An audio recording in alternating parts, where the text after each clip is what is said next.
What's going on, guys? It's Nick here, back with another video. It's Friday, time to go over my favorite underdog plays this week. Rough week 10, but we did hit on some correlated picks. Always great to see that. We also extended our Monday night win streak, so I'll have a Monday night pick at the end of this video. First game I want to talk about, though, is Chiefs at Broncos. This is probably the game of the week, given, not only how good the matchup is in a vacuum against two good teams, but the implications of this game. The Chiefs are 5-4. They're 2.5 games back of the Broncos, 1.5 games back of the Chargers. If they lose this game, they're going to fall to 3.5 games back of the division lead. They'll be at a genuine risk of missing the wild card. They probably would still get there because this is a team that can just turn it on late. But when you drop to 5-5, you are at risk. When your upcoming matchups are also the Colts, the Cowboys, the Texans, the Chargers. It is not a guarantee you walk into there and go 4-0, right? You could easily leave that 2-2. Now you're 7-7, and you are at risk of not making the playoffs. You've got another matchup with Denver in week 17. So this is a huge game. If Denver does win, they move to 9-2 heading into their bye. They're in the driver's seat to win the division, which is huge for them in securing home field for a playoff game. So basically, I would view this as a playoff game, and I would expect both teams to come out firing in this spot. We also know Dobbins, I don't know how much time he's going to miss, but he hasn't been practicing all week. They're contemplating IR. I have no idea what's going to happen, but it is incredibly unlikely he plays in this game. I think on Friday, sometime this afternoon, we're going to get some sort of report from that. I'm kind of surprised we haven't seen anything yet, but I'm not expecting him to play this week. So far on the season, Dobbins has 153 rush attempts. Harvey has 50. No other running back has more than 4. Sean Payton does not trust these backup running backs, and to a degree, he doesn't trust Harvey. I still think Harvey's going to be the lead guy on the ground, but I don't think Sean Payton wants to go out there and give Harvey 15, 17, 20 rush attempts, right?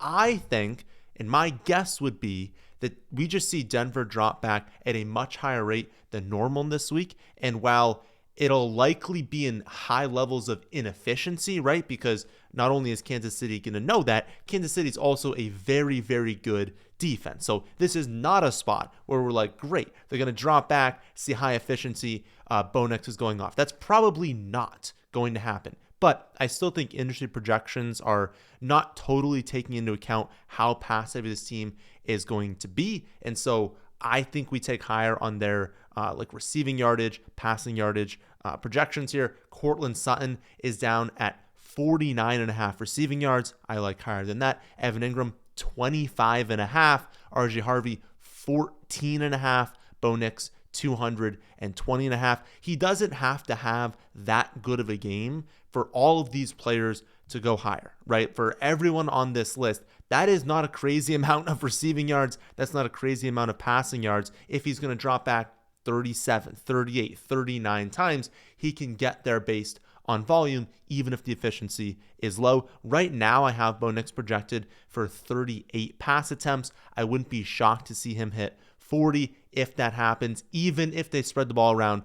Those three players I listed, again, Ingram, Sutton, and Harvey, should see plenty of opportunities. On the Kansas City side, if this game has a playoff feel, then I just always like higher on Mahomes rushing. He always takes off more in games that really matter. He tends to not scramble as much if it's an easy win, if it's not a super important game. I mean, every game is super important, but you see him in the playoffs take off more, and you see him in these big time games just put the team on his back, and especially if they're dropping back at a fairly high rate because they have injuries at running back, he's likely to go higher than his rushing projection a decent amount of time. He's gone higher than the 27.5 rushing yards, his projection right now, 6 of 9 games this season.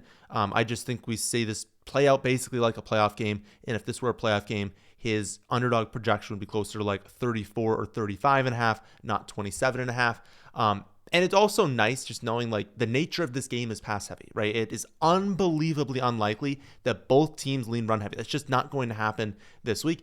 And so you could get a lot of plays if, Kansas City just always drops back a ton. But if we also see elevated rates from Denver, when you have both sides throwing a lot, it leads to more plays on both sides. And if you want a non-Mahomes pick, Rashee Rice. I mean, you can basically always go to Rashee Rice, higher than 76.5 receiving yards. He is third in the NFL, commanding a target on 35% of his routes run. He is just the clear alpha on this team. He's a guy they scheme usage to. He'll be moved all around the formation to create mismatches. He's just a guy I would lean on in this spot.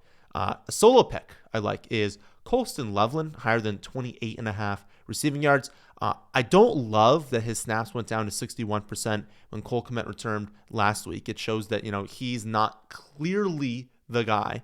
But even on 61% of the snaps, he had 4 receptions on 4 targets for 55 yards. He's now gone higher than his current projection in 3 weeks in a row. As we seem to kind of talk about every week when we go over, matchups for Minnesota as a defense is exceptional at defending wide receivers. No team in the entire NFL is better at limiting wide receiver targets than the Vikings, and it's actually not even close. By far the best at limiting targets to wide receivers because they're so good at defending it. Teams are like, what are we doing? Why are we leaning in on this inefficiency? Let's target the tight end position more. So targets get funneled to the tight end position. We've got matchup working in our favor.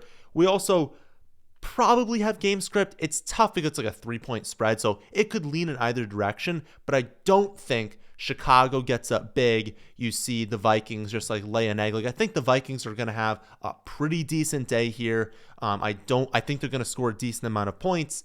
I wouldn't be thinking that Chicago is going to gain a big lean and lean super run heavy. We're probably going to get a decently passive game script from the Chicago side.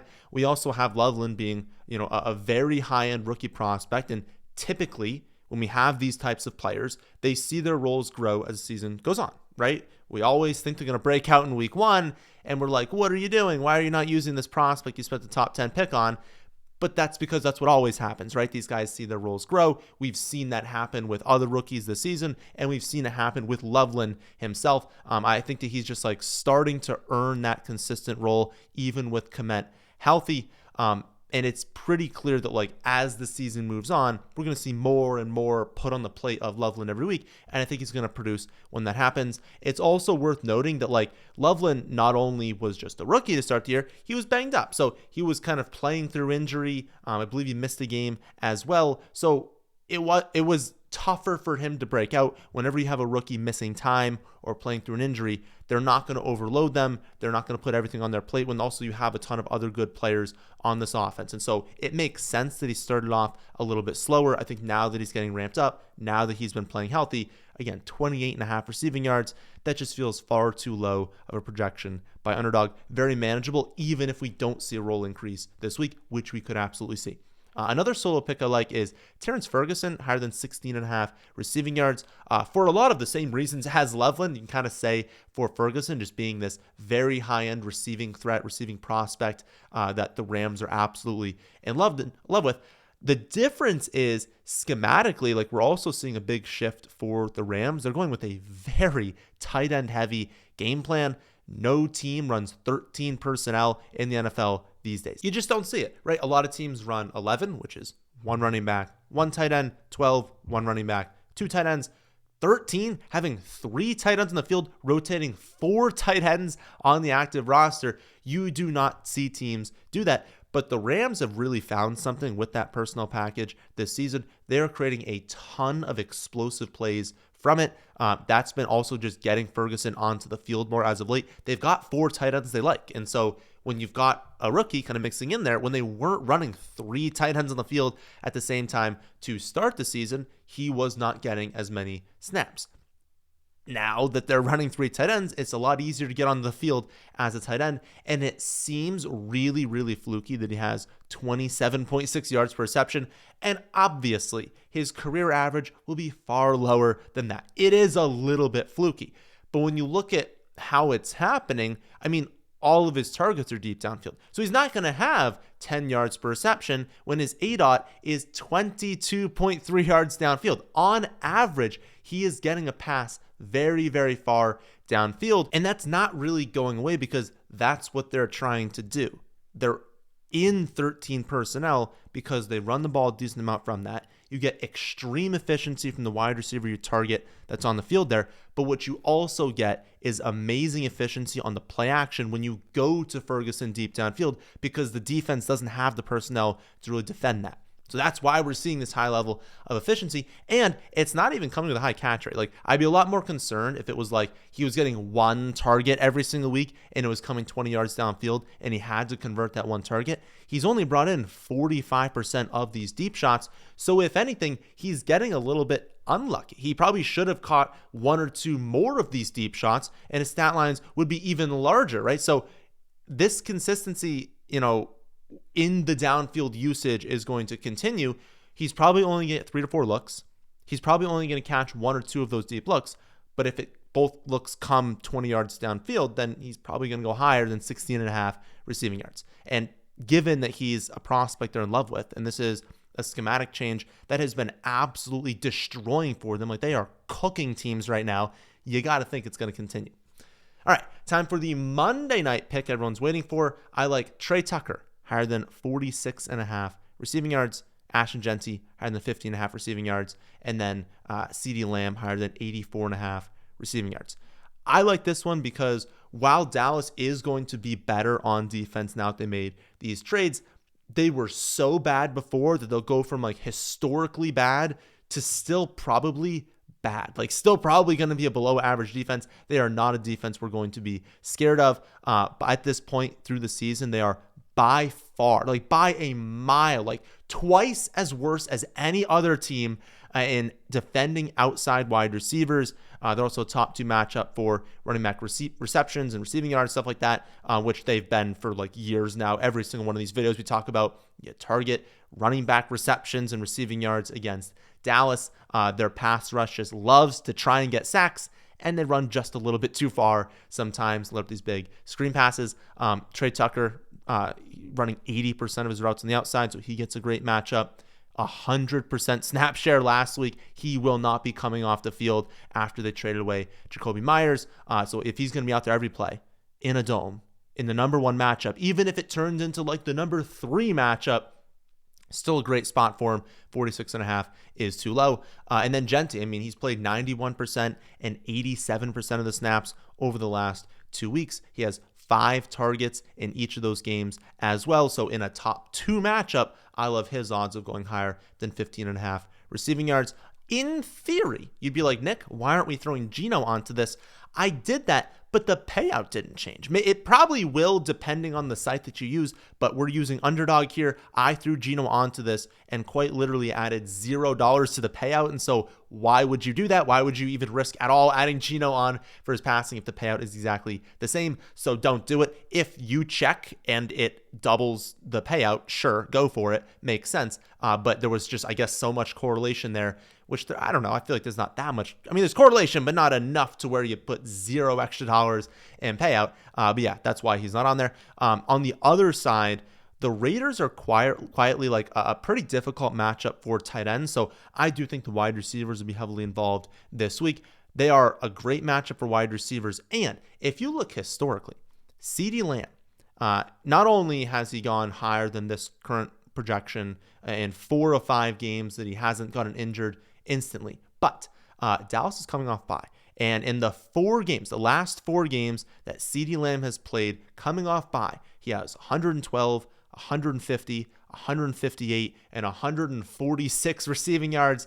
So when you've got great correlation, a great matchup, and he always drops a nuke coming off bye, I'm feeling pretty good about higher than 84.5 from him. I really like this one for Monday night, and I'm pretty sure the projections are going to increase because they always seem to do as you move into Monday night. So I would take that one now. And then it's like 6.5, something around there, X with no boost, but you could probably check this weekend and you'll probably have a boost in the lobby. So good luck to everyone this weekend. If you have still not signed up yet for Underdog, we still have the promo going on. Play $5 when signing up using promo code FFA. You'll get $100 in bonus funds, and then I'll also email you either the next morning or the morning after that access to my website. That'll give you the rankings for free, detailed projections for free for the rest of the season. So check that out if you've not done so already. Please subscribe to the YouTube channel or on Spotify if you are new here. But that'll do it for this one, and thank you all for watching.